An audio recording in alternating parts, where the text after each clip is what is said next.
Guys, welcome to my YouTube channel study less study smart. I hope आपने last की videos में fundamental और उसके इंट्रोडक्शन के टॉपिक को समझ लिया होगा। अगर नहीं समझा तो उसका लिंक डिस्क्रिप्शन में है। आज हम बात करेंगे topic change in profit sharing ratio.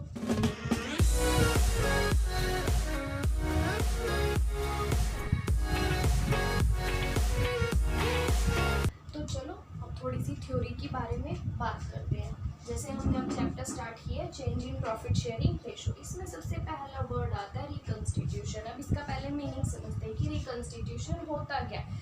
Reconstitution देखो, हमने अभी फंडामेंटल्स में लास्ट में सीखा था कि पार्टनरशिप एग्रीमेंट क्या होती है, कि आप जब भी पार्टनर्स आपस में कुछ एग्री करते हो तो एक एग्रीमेंट साइन करते हो जिसको हम पार्टनरशिप डीड बोलते थे, है ना। लेकिन अगर आप उस एग्रीमेंट में कुछ भी चेंजेस किसी भी सर्कमस्टांसेस में लाओगे ना, तो आपकी एग्रीमेंट में जो आप चेंज करोगे उसी को हम बोल देते हैं रिकंस्टिट्यूशन, कि आपने रिकंस्टिट्यूट कर दिया एग्रीमेंट में, ठीक है, पार्टनरशिप डीड में। अब ये किस किस सर्कमस्टांसेस में हो सकते हैं, ये वो सर्कमस्टांसेस है, इन्हीं के बारे में अब एक एक के बारे में थोड़ा थोड़ा बात करते हैं। एग्जिस्टिंग पार्टनर्स रेशो, ये क्या कहना चाहते हैं कि अगर जो एग्जिस्टिंग पार्टनर्स हैं वो अपनी रेशो में चेंज लाना चाहते हैं किसी तरीके का, वो चाहते हैं कि नहीं अब हमारी रेशो 1:1 नहीं, हम तो 2:1 रखेंगे, तो उस केस में रिकंस्टिट्यूशन होगा। सेकंड, कोई न्यू पार्टनर एडमिट होता है फॉर्म में तो रिकंस्टिट्यूशन होगा। किसी पार्टनर की डेथ या रिटायरमेंट होती है तो रिकंस्टिट्यूशन होगा। एमलगमेशन, इसका क्या मतलब होता है कि अगर दो पार्टनरशिप फर्म अब एक हो जाती है तो उस केस में रिकंस्टिट्यूशन होगा। चलो अब बात करते हैं हम सैक्रिफाइसिंग और गेनिंग की। अब ये क्या चीज़ है पहले यही समझते हैं। देखो, जब भी पार्टनर अपनी रेशो चेंज करते हैं ना, तो उनके केस में हमेशा कोई एक पार्टनर या मतलब कोई भी, मान लो अगर 2 हैं तो एक गेन करेगा एक सेक्रीफाइस करेगा, 3 है तो कोई गेन करेगा कोई सेक्रीफाइस करेगा, वो क्वेश्चंस पे डिपेंड करते हैं, ठीक है। देखो, अब आपको ना हमेशा ही गेनिंग और सेक्रीफाइसिंग निकालने के लिए एक सिंगल फॉर्मूला याद रखना है। वो फॉर्मूला क्या है कि old ratio minus new ratio, ठीक है। अब ना आगे जाके मतलब एक ये भी होता है कि new ratio minus old ratio, लेकिन अगर आप दोनों फॉर्मूले याद रखोगे तो आप कंफ्यूज हो जाओगे। तो आपको सिर्फ एक फॉर्मूला याद रखना है, लेकिन उसके 2 रूल्स याद रखने हैं। क्या बहुत ईजी है कि old ratio minus new ratio अगर आप माइनस करते हो और पॉजिटिव में बैलेंस आता है तो वो होता है सेक्रीफाइसिंग, और अगर नेगेटिव में बैलेंस आता है तो वो होता है गेनिंग। अब देखो, जैसे मैं आपको एक बिल्कुल छोटे सिंपल एग्जांपल से समझाती हूँ। जैसे मान लो एक पुराना, मतलब मान लो उसके पास ओल्ड में 2 टॉफीज आती थी शेयर में, लेकिन अभी न्यू रेशो के अकॉर्डिंग उसके पास सिर्फ एक ही टॉफी आ रही है। तो आपके हिसाब से अगर हम प्रैक्टिकल लाइफ में देखें तो वो एक टॉफी सेक्रीफाइस कर रहा है न्यू रेशो के अकॉर्डिंग।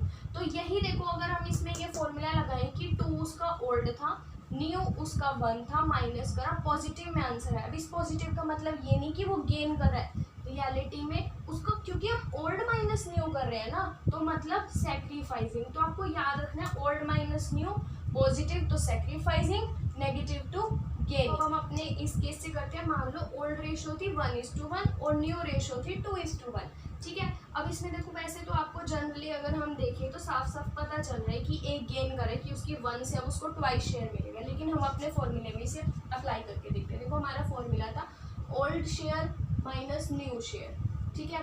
अब अगर ये पॉजिटिव आता था तो सेक्रीफाइस, नेगेटिव आता था तो गेन।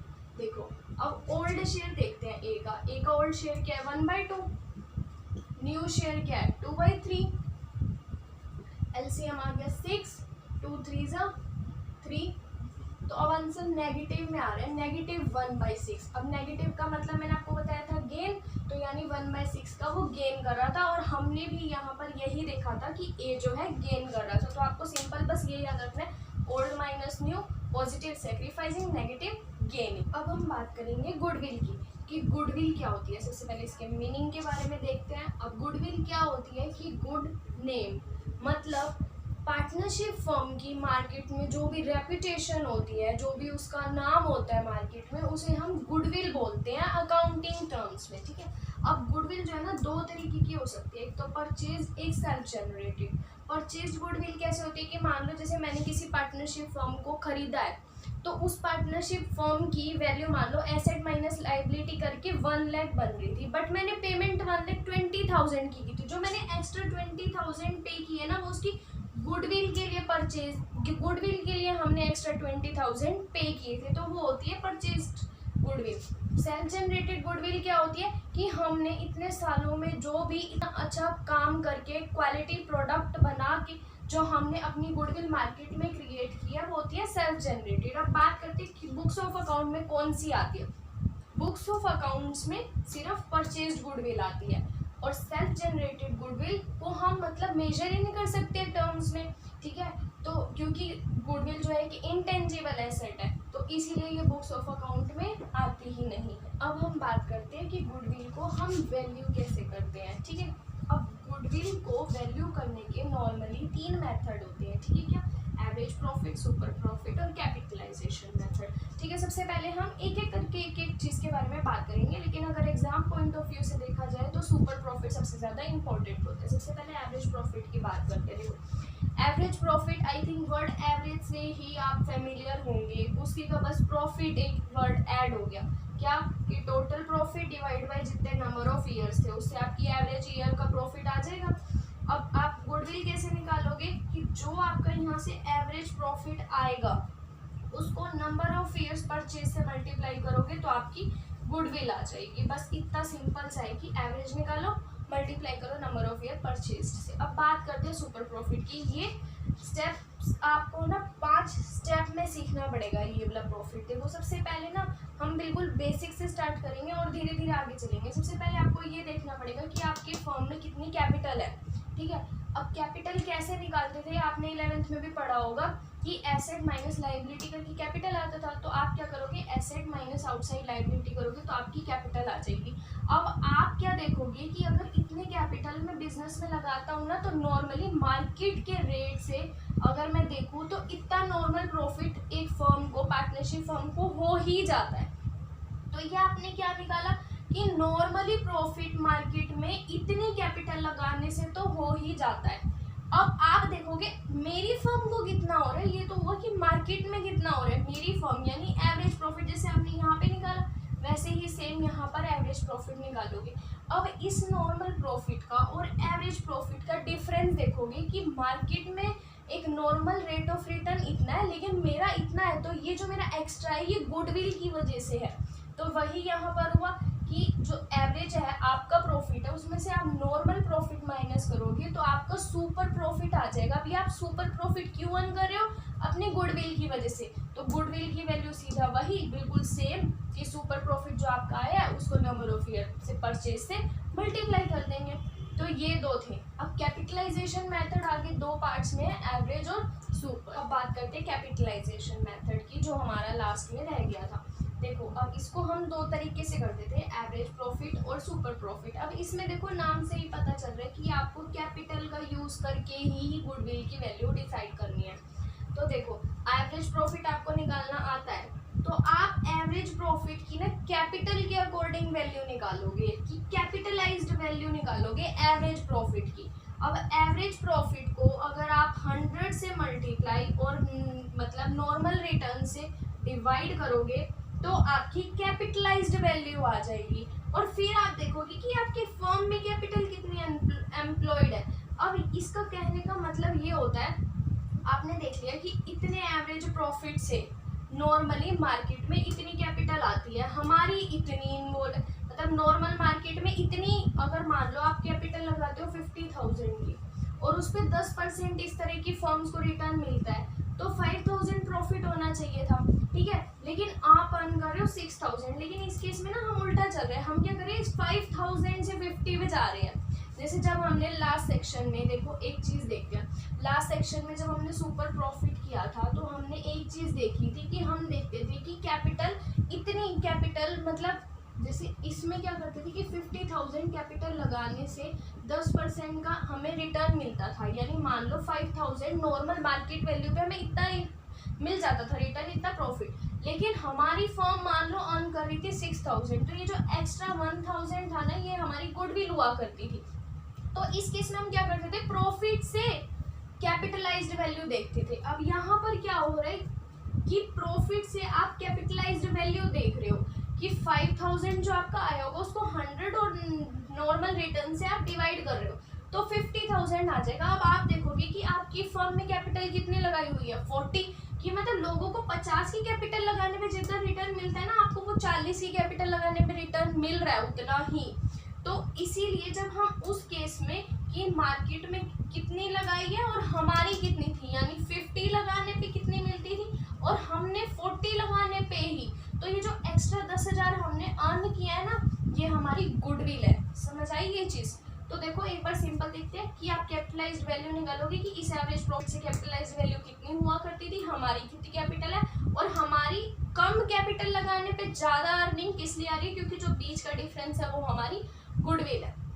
ऐसे ही अब सुपर प्रॉफिट का केस है, इसमें भी आप गुडविल कैसे निकालोगे। अब एक बात देखो, यहाँ पर आपने बाद में माइनस करके गुडविल निकाली है, लेकिन हम सुपर प्रॉफिट के केस में हमारा सुपर प्रॉफिट आया ही कैसे था कि आपने अपनी कैपिटल जो लगाई हुई थी उसमें से माइनस की थी, कि जो लोग लगाते हैं तो वहाँ पर ये चीज़ माइनस ऑलरेडी हुई थी।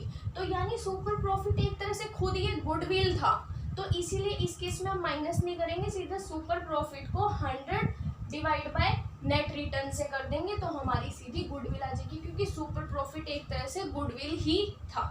देखो बात करते हैं कुछ एडजस्टमेंट्स की। कभी कभी क्वेश्चंस में जैसे गुडविल में जब आप प्रॉफिट निकालते हो तो कुछ इस तरीके की एडजस्टमेंट दे देते हैं, एबनॉर्मल लॉस, एबनॉर्मल प्रॉफिट्स। तो इनके केस को या इनके रूल्स को कैसे याद रखते हैं एक बार उसको देख लेते हैं। जैसे मान लो कि क्वेश्चन में आपको एवरेज प्रॉफिट निकालने का दिया गया है और आपको ना 3 साल के प्रॉफिट दिए हुए हैं कि 18, 19 और 20 रिस्पेक्टिवली 50, 60 और 30 हुआ करते थे, ठीक है। अब इन्होंने ना साथ में एडजस्टमेंट दे दी कि मान लो कि एबनॉर्मल लॉस है फर्म को 2018 वाले प्रॉफिट में, यानी इस वाले प्रॉफिट में 1,000 रुपये का एबनॉर्मल लॉस है। तो अब देखो, अब मुझे एक बात बताओ कि जो 2018 में उनका एबनॉर्मल लॉस हो गया, जैसे मान लो कि फर्म में आग लग गई या कुछ प्रोडक्ट जल गए या कुछ मतलब चोरी हो गई, तो वो ये तो है नहीं कि 2018 में, तो 19 में भी होएगा, 20 में भी होएगा। तो इसीलिए कि हम इस एबनॉर्मल लॉस को ऐड करेंगे इस केस में, कि जरूरी थोड़ी तो एबनॉर्मली हो गया ना, जरूरी थोड़ी कि हर साल हो जाएगा, ठीक है। अब देखो एबनॉर्मल प्रॉफिट है, ठीक है। एबनॉर्मल प्रॉफिट 2020 में हुआ है, 2020 में एक एबनॉर्मल प्रॉफिट हुआ है, वो कौन सा है कि आपने लॉटरी इनकम से 2,000 रुपये अर्न किए। अब जरूरी थोड़ी है कि आपने मतलब उस साल अर्न किया तो आप हर साल अर्न करोगे, तो इसीलिए आप इस 2000 को भी माइनस कर दो। आगे बात करते हैं, तो अब इनको याद कैसे रखा जाए कि क्या चीज़ हम ऐड करते हैं या क्या चीज़ हम माइनस करते हैं। तो देखो उसके 2 रूल्स हैं, ठीक है। ऐड का क्या क्या करना होता है और लेस। तो हमेशा याद रखो कि एबनॉर्मल लॉसेस हमेशा ऐड होते हैं और एबनॉर्मल प्रॉफिट्स हमेशा माइनस होते हैं। एक यहाँ की एडजस्टमेंट हमेशा आती है और मतलब बहुत ज़्यादा मैं भी कंफ्यूजन फेस करती थी, वो होता opening stock of over valuation, closing stock of under valuation. तो ये याद नहीं रहता था इनमें से कौन ऐड होते हैं और कौन माइनस होते हैं। तो देखो उसको कैसे याद रखते हैं कि आपको ना बस एक चीज़ याद रखनी है, बाकी तो अपने आप याद हो जाते हैं। देखो ऐड का मतलब आप जानते हो क्या होता है, इंक्रीज। और याद करो ट्रेडिंग P&L जब हम बनाते थे सबसे पहले हम ओपनिंग स्टॉक लिखते थे, तो ओपनिंग स्टॉक के साथ ऐड मतलब इंक्रीज होना। तो अब आप याद रखो कि अगर ओपनिंग स्टॉक ऐड हो रहा है यहाँ पर इस केस में, तो ऑब्वियसली बात है क्लोजिंग स्टॉक अंडर वैल्यू रहा होगा तभी ऐड होगा, या अपोजिट चलेंगे। अब एक बार लेस का केस और देख लेते हैं, आपको पूरा प्रॉपर ये अच्छे से समझ आ जाएगा। देखो लेस का मतलब आप जानते हो क्या होता है, डिक्रीज। और ट्रेडिंग P&L स्टार्टिंग किससे करते थे, ओपनिंग स्टॉक से, ठीक है। तो अब देखो ओपनिंग स्टॉक के साथ डिक्रीज, क्योंकि हम लेस की बात कर रहे हैं तो डिक्रीज का साइन आएगा। तो मतलब ओपनिंग स्टॉक जब भी अंडर वैल्यू होगा तो वो लेस होगा। अब अगर ओपनिंग स्टॉक अंडर वैल्यू होगा और वो लेस होगा तो ऑब्वियसली बात है कि closing stock over value less होगा, ठीक है। हो गई याद। देखो अब बात करते हैं कि हम क्वेश्चंस को किस तरह से अटेम्प्ट करेंगे। अब आपको ना कुछ रूल्स याद रखने पड़ेंगे। अब से चीज़ें ज़रा ध्यान से समझना और उनको याद भी करते जाना, क्योंकि जब हम क्वेश्चन अटेम्प्ट करेंगे तो उसमें ये सभी कॉन्सेप्ट इंक्लूड होंगे, ठीक है। तो देखो जैसे फर्स्ट है गुडविल, ठीक है। अब गुडविल के ट्रीटमेंट कैसे करना है। गुडविल ना हमेशा क्वेश्चन में 2 तरह से आएंगी, या तो आपकी बैलेंस शीट में एक गुडविल की दे रखी होगी या फिर आपकी एडजस्टमेंट में। अब बैलेंस शीट में जब भी गुडविल गिवन होगी ना तो वो एसेट साइड होगी। अब जो एसेट साइड वाली गुडविल बैलेंस शीट में गिवन होगी ना उसको आपको पार्टनर्स के कैपिटल अकाउंट में ट्रांसफर करना है उनकी ओल्ड रेशो में, ठीक है। देखो जैसे जो बैलेंस शीट में अगर गुडविल एसेट साइड गिवन होगी तो उसका ऑब्वियस सी बात है बैलेंस डेबिट होगा, और जब आप उसको ट्रांसफर करोगे तो उसका बैलेंस क्या हो जाएगा, क्रेडिट। अब ये क्रेडिट होगी तो कैपिटल अकाउंट डेबिट होगा, तो मतलब पार्टनर्स के कैपिटल अकाउंट के डेबिट साइड में गुडविल डिस्ट्रीब्यूट हो जाएगी ओल्ड रेशो में, ठीक है। तो एंट्री क्या बनती है, capital account debit to goodwill, ठीक है। बात करते हैं जनरल रिजर्व और P&L की। अब देखो जो जनरल रिजर्व होगा या P&L का क्रेडिट बैलेंस होगा वो हमेशा ही पार्टनर्स की कैपिटल अकाउंट के क्रेडिट साइड में जाएंगे, ठीक है। अगर P&L का डेबिट बैलेंस होता है तो वो पार्टनर कैपिटल अकाउंट के डेबिट साइड में जाएंगे, ठीक है। अब दो ऐसे रिजर्व्स होते हैं जिन पे क्वेश्चन मार्क होता है, मतलब उनके बहुत सारे केसेस होते हैं, उन्हीं की तरह से उन्हीं केसेस के अकॉर्डिंग हमें इनके ट्रीटमेंट हर सिचुएशन में डिफरेंट करने पड़ते हैं। तो उसके बारे में अभी हम डिटेल में सीखेंगे। अभी बस समझ लो ये दो रिजर्व्स हैं क्या। सबसे पहले वर्कमैन कंपनसेशन रिजर्व। ये क्या होता है कि अगर कल को वर्कर्स को कोई दिक्कत हो जाए या कुछ हो जाए तो उनकी कंपनसेशन के लिए हम एक एक्स्ट्रा फंड या रिजर्व बना के रखते हैं जिसको हम बोल देते हैं वर्कमैन कंपनसेशन रिजर्व, की वर्कर्स की कंपनसेशन के लिए रिजर्व, ठीक है। दूसरा क्या होता है इन्वेस्टमेंट फ्लक्चुएशन रिजर्व। अब कम जो भी हमारी पार्टनरशिप फर्म है वो इन्वेस्ट भी करेगी और इन्वेस्टमेंट की वैल्यू आप जानते हो मार्केट के अकॉर्डिंग चेंज भी होगी, तो के लिए हम अलग से एक अकाउंट बना देते हैं कि जो फ्लक्चुएशन हो रही है हमारी इन्वेस्टमेंट्स की वैल्यू में उसके लिए हमने एक रिजर्व क्रिएट किया है। बस वर्कमैन कंपनसेशन की डेफिनेशन आपको समझ आ गई। अब हम बात करेंगे वर्कमैन कंपनसेशन का ट्रीटमेंट किस किस तरीके से होता है। देखो अगर मान लो बैलेंस शीट में आपके वर्कमैन कंपनसेशन रिजर्व की वैल्यू 20,000 दे रखी है, ठीक है।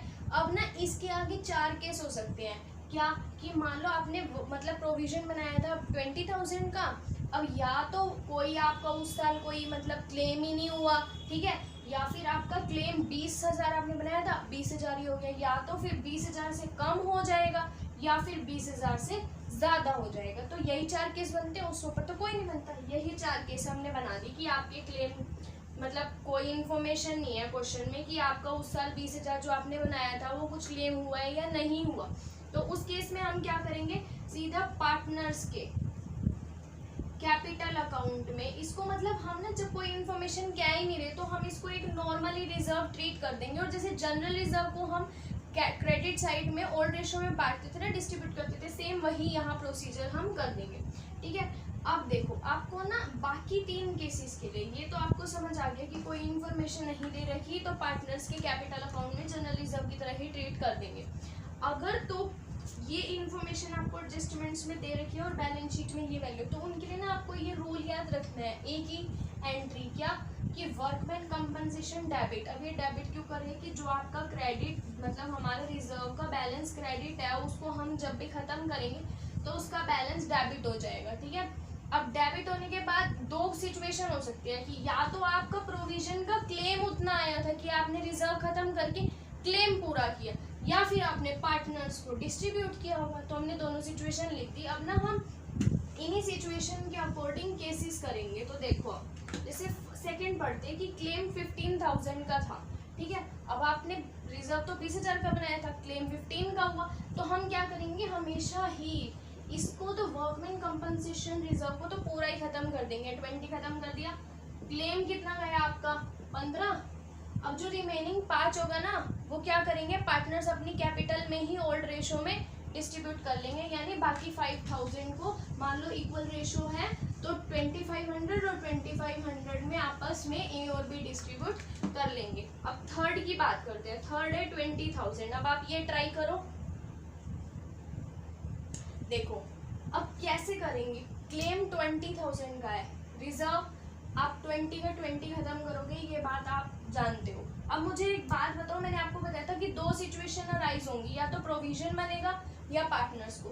अब क्लेम ही पूरा 20 का आ गया तो प्रोविजन भी पूरा 20 का बन जाएगा, यानी पार्टनर्स के पास कुछ भी नहीं जाएगा, ठीक है। ये हो गया हमारा थर्ड केस। अब हम डिस्कस करेंगे एक लास्ट केस को। देखो लास्ट केस क्या है कि क्लेम है आपका 25,000। अब इसको थोड़ा ध्यान से समझना, ये क्या है कि मतलब आपने रिजर्व्स तो केवल 20,000 का बनाया था लेकिन आपका क्लेम 25 का आ गया, यानी उससे ज़्यादा वैल्यू का आ गया। तो आप देखो 20,000 तो ख़त्म ही करोगे अपना क्लेम। अब आपको एक्स्ट्रा और ये आपको देखो प्रोविजन में कितना डालना है 25, क्योंकि आपका क्लेम इस साल का 25 का बन गया, पार्टनर्स कैपिटल में कुछ जाएगा नहीं, उल्टा ऑलरेडी नेगेटिव 5000 हुआ है। तो ये एक्स्ट्रा जो 5000 आया वो हम चार्ज करते हैं एक न्यू अकाउंट से, जिसको हम नाम दे देते हैं रीवैल्यूएशन अकाउंट डेबिट 5000। तो बस ये 4 केस थे वर्कमैन कंपनसेशन के, और सेम ही केसेस होते हैं इन्वेस्टमेंट के।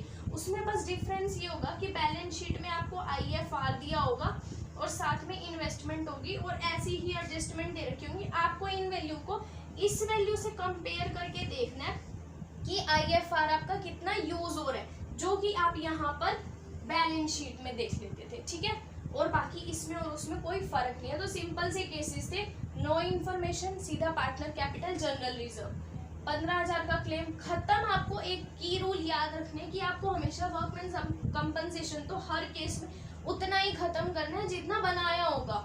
उसके बाद 2 सिचुएशन अराइज होती है कि या तो वो प्रोविजन मतलब हमारा क्लेम का होगा या फिर पार्टनर्स कैपिटल का होगा। बस ये 2 चीज़ें आपको देखनी होती है। थोड़ा सा बात करेंगे रिवैल्यूएशन अकाउंट की। देखो रिवैल्यूएशन में आपको बस एक छोटा सा की रूल याद रखना है, वही कि जो भी लॉसेस होंगे वो हमेशा डेबिट और जो भी प्रॉफिट होंगे वो हमेशा क्रेडिट साइड। बस इसके अलावा आपको कुछ भी याद नहीं रखना है, ठीक है। अब देखो आप खुद बताना मुझे, अगर एसेट की वैल्यू इंक्रीज होती है तो वो प्रॉफिट होता है या लॉस प्रॉफिट, तो क्रेडिट साइड। लायबिलिटी की वैल्यू डिक्रीज होती है तो प्रॉफिट होता है या loss profit, credit side. Unrecorded आपकी एसेट एकदम से कोई आके खड़ी होगी जो आपको पता ही नहीं था कि अच्छा ऐसा भी कुछ है हमारे फॉर्म में, तो वो आपके लिए एक तरह से प्रॉफिट हो गया, तो इसीलिए क्रेडिट साइड। अब लायबिलिटी इंक्रीज होगी तो लॉस होगा, डेबिट साइड। एसेट डिक्रीज होगी तो लॉस होगा, डेबिट साइड। अनरिकॉर्डेड आपकी लायबिलिटी कोई क्रिएट होकर एकदम से आ गई तो वो होगा आपके लिए लॉस। अब दोनों साइड का बैलेंस करोगे, इधर बैलेंस आएगा तो प्रॉफिट, इधर आएगा तो लॉस। अब ना क्वेश्चन इस चैप्टर में 2 तरीके के आते हैं कि आपको बैलेंस शीट में रीवैल्यू यानी न्यू वैल्यूज दिखानी है या नहीं दिखानी। तो उसके लिए दोनों मेथड की ट्रिक है याद रखने की, जो कि मैं आपको इस वीडियो की एंड में बताऊंगी इस क्वेश्चन करने के बाद। आपकी स्क्रीन पे एक क्वेश्चन आ रहा होगा, जल्दी से उसे रीड कीजिए, अभी हम उसे सॉल्व करेंगे।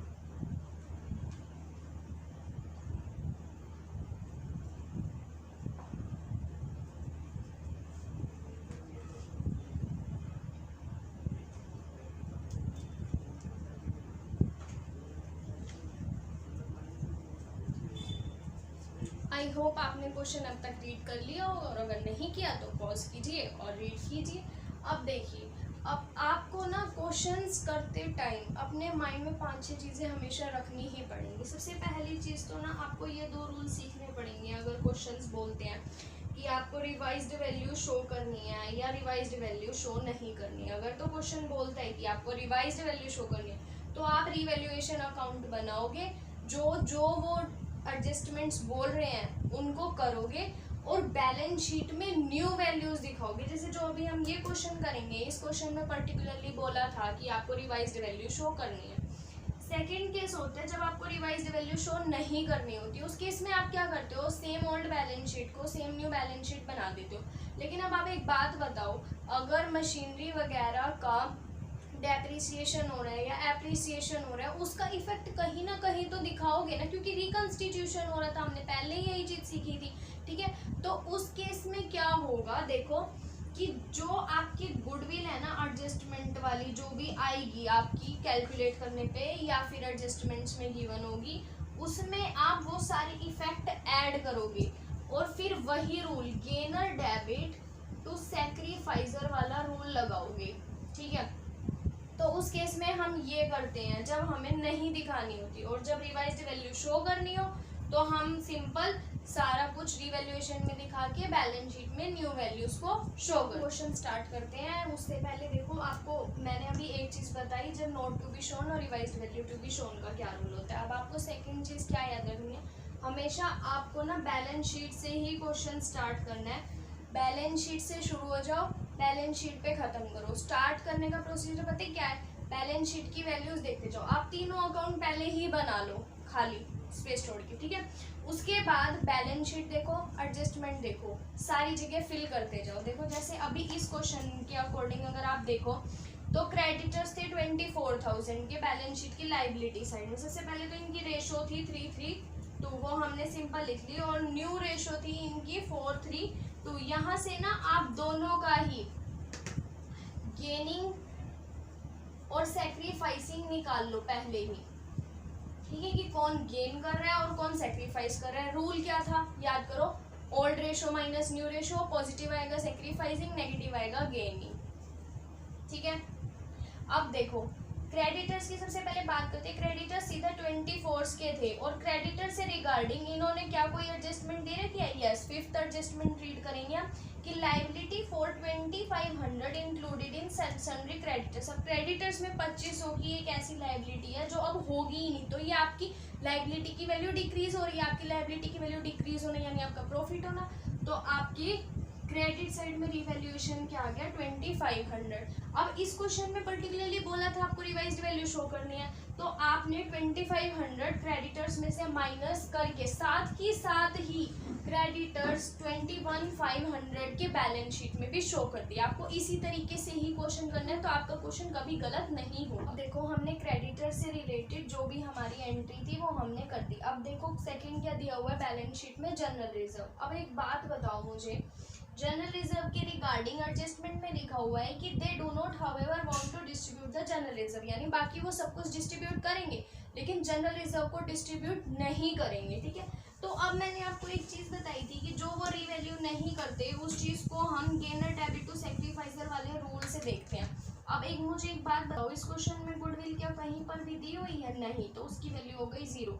लेकिन जनरल रिजर्व एक ऐसी चीज़ है जो आपको उस रिवैल्यूएशन अकाउंट में शो नहीं करनी, तो उस चीज़ को ना हम गुडविल के साथ लिखेंगे। जैसे जनरल रिजर्व 36,000 है और आपका जो भी गेन और शेयर आया होगा, तो जो गेन कर रहे होंगे ना उनकी कैपिटल के डेबिट साइड में आप कैसे लिखोगे? 36,000 जितने परसेंट से जितने शेयर से वो गेन कर रहा है, और ऐसे ही जो सेक्रीफाइस कर रहे होंगे 36,000 जितने भी शेयर से वो सेक्रीफाइस कर रहे हैं। आप यहाँ पर ए गेन कर रहा है और बी और सी सेक्रीफाइस कर रहे हैं, तो सिंपल हमने गेनर डेबिट टू सेक्रीफाइसर वाली एंट्री कर देंगे, ठीक है। उसके बाद देखो अब थर्ड है कैपिटल अकाउंट के बैलेंसेस, उसको आप एज इट इज कैपिटल के अकाउंट में शो कर दोगे क्रेडिट साइड में। उसके बाद कैश एट बैंक है, कैश से रिलेटेड अभी हम इस चीज़ को छोड़ देते हैं, ठीक है। उसके बाद सन्ड्री डेटर्स। अब डेटर्स से रिगार्डिंग भी आपको बोला हुआ है कि आपको प्रोविजन बनाना है डेटर्स पे 5% का,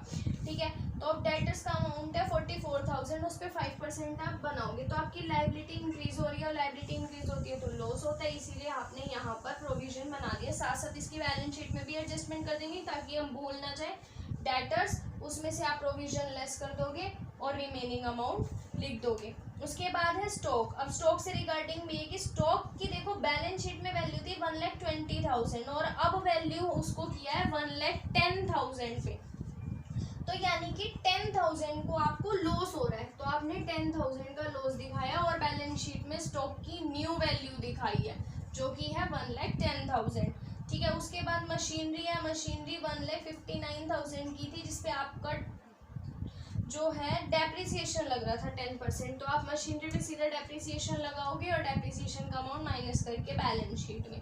सिमिलरली बिल्डिंग का एप्रिसिएशन हो रहा था तो वो आपके लिए प्रॉफिट है, एप्रिसिएशन का अमाउंट निकालोगे और वो आप डालोगे बैलेंस शीट में न्यू वैल्यू के साथ ऐड करने के बाद, ठीक है। अब बैलेंस शीट की कैश वाली ट्रांजेक्शन रह गई, वो आपने एज इट इज लिख दी। अब बैलेंस शीट आपकी पूरी हो चुकी है। अब हम एक बार ये देखते हैं कि एडजस्टमेंट तो नहीं रह गई हमारी कोई, कि स्टॉक हो चुका है, मशीनरी हो चुकी है, प्रोविजन हो चुका है, बिल्डिंग हो चुकी है और लाइबिलिटी जो क्रेडिटर्स की थी वो हो चुकी है। तो अब आप सीधा आप देखो क्वेश्चन कितनी जल्दी हो गया। अब आप सीधा क्या करोगे, यहाँ का बैलेंस निकाल के प्रॉफिट निकालोगे। अब साथ ही साथ आप इस प्रॉफिट को ट्रांसफर कर दो कैपिटल में। अब कैपिटल में आप बैलेंस डाल चुके थे, रिवैल्यूएशन का प्रॉफिट आपने डाल दिया और आप गेनर डेबिट टू सेक्रीफाइसर भी कर चुके थे। यहाँ से बस 2 मिनट के अंदर अंदर बैलेंस उतारो।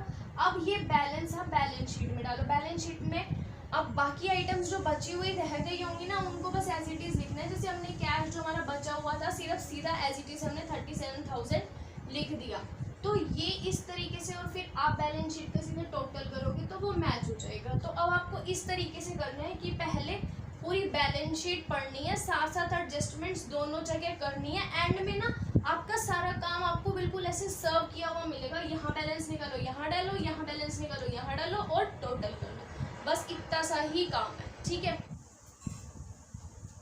अब देखो मैंने आपको बताया था कि क्वेश्चंस को करने के दो मेथड होते हैं। सबसे पहला मेथड तो होगा कि आप ओल्ड रेशो में ही पार्टनर्स के कैपिटल अकाउंट में सारे रिजर्व्स को, प्रॉफिट एंड लॉसेस को, जनरल रिजर्व्स को, सबको मतलब डिस्ट्रीब्यूट कर रहे हो ओल्ड रेशो में। एक दूसरा ट्रीटमेंट मैंने आपको बताया था कि गुडविल की जो अमाउंट है उसमें सारे प्रॉफिट्स ऐड कर दो और लॉसेस माइनस कर दो, और जो नेट इफेक्ट बचता है ना उसको गेनर डेबिट टू सैक्रिफाइसर कर देते हैं। अब इस केस में बैलेंस शीट में मैंने आपको बताया था न्यू वैल्यूज ही शो करेंगे, और मेथड 2 में बैलेंस शीट में हम ओल्ड वैल्यूज ही शो करेंगे। तो अब इनको याद कैसे रखें कि क्वेश्चन में कैसे पता चलेगा कि इसमें मैं मेथड 1 लगाना है या मेथड 2 लगाना है। तो देखो पहचान क्या है, अगर मेथड 1 बोलेंगे ना तो बोलेंगे कि ट्रांसफर टू कैपिटल अकाउंट, इस तरह की मतलब लाइन लिखी होगी, स्टेटमेंट लिखी होगी क्वेश्चन में कि ट्रांसफर टू कैपिटल अकाउंट। अब इससे समझ जाना कि हमें कैपिटल अकाउंट में ट्रांसफर करने हैं सारे रिजर्व्स और बैलेंस शीट में न्यू वैल्यू शो करनी है। जब क्वेश्चन में कुछ भी मेंशन नहीं होता तो हमेशा एज्यूम करके चलते हैं कि मेथड 1 ही लगेगा। जब क्वेश्चन में ही सीधा ही वो बोल रहे हो कि new values are to be shown in the balance sheet या revised value are to be recorded in the balance sheet, उस केस में हम हमेशा मेथड 1 लगाते हैं। मेथड 2 की बात कर लेते हैं। जब वो साफ कहेंगे कि आपको कैपिटल अकाउंट में ट्रांसफर नहीं करने, यानी एज इट इज आपको अब न्यू बैलेंस शीट में शो करने, आपको कोई एडजस्टमेंट एंट्री पास करनी है, यानी आपको जनरल रिजर्व वगैरह बैलेंस शीट में तो सब एज इट इज लिखने हैं, लेकिन उनका नेट इफेक्ट जो मशीनरी की वैल्यू एप्रिशिएट होगी या डेप्रिसिएट होगी उसका सबका इफेक्ट आपको गुडविल के ही अमाउंट में ऐड करके गेनर डेबिट टू सैक्रिफाइसर लेकिन करना ही पड़ेगा, ठीक है। उसके बाद या फिर ऐसे लिखा होगा कि टू बी शोन, मतलब न्यू बैलेंस शीट में एज इट इज शो करना, जो भी रिजर्व्स है उनको एज इट इज वैल्यू पे दिखाना है। तो ये दो मेथड और ये इनकी पहचान है क्वेश्चंस की कि आप कैसे पहचानोगे मेथड 1 है मेथड 2। तो हमारा यहाँ पर change in profit sharing ratio chapter 2 भी खत्म होता है। आई होप आपको मेरे ये सब पढ़ाने के मेथड, स्टडी लेस और स्टडी स्मार्ट का कॉन्सेप्ट अच्छा लगा हो, तो please do like, subscribe, share, comment. Thank you.